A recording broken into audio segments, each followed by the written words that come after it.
Bago tayo. Leo, baka na yung couple mo. Sino couple? Si Karan eh.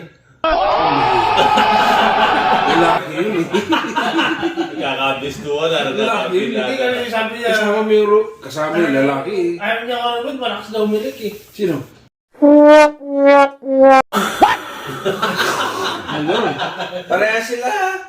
Nakamay. Wala sa magila eh. Hindi, ako naman, hindi ko alam yun pagka tulog na ako. Bahala ka dun sa buhay nila. Pagka... Eh, siyempre tulog ka, di ba?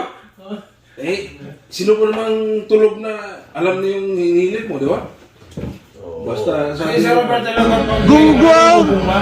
Marinig kita sa mukha eh! malakas daw. Kahit nakanda pa na yun eh. Hindi pa minom yun ah. Kanina, hindi minom. eh, meron kasi... Sino yung... May segunda, may premiera. Kwarta daw eh, kwarta lang. Kwarta lagi.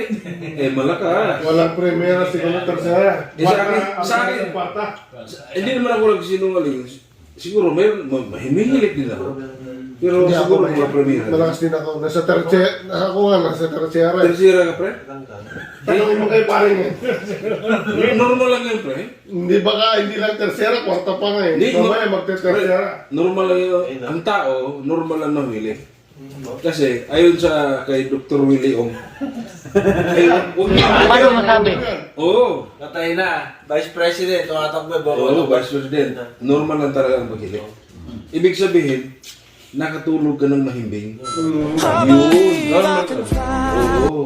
Kailangan ka recharge ka. Kumbaga katawan mo. Oo. Normal lang yun. Pero yung mayroon na hili kasi na sobra na, na hindi ka na makatulog ng kapwa mo. Pagod siguro, kaya... Pero siya, ibig sabihin, normal lang sa kanya yun. Hindi rin niya naririnig, katulad ng sinabi mo. Kasi tulog siya. Oo. Kasi normal lang sa kanya yun. Yun lang. Yun lang. Kaya, wala tayong problema doon. Yun lang. Yun ang problema. Problema mo na yun. Problema mo na yun. Mm. Pambihira. Di ba?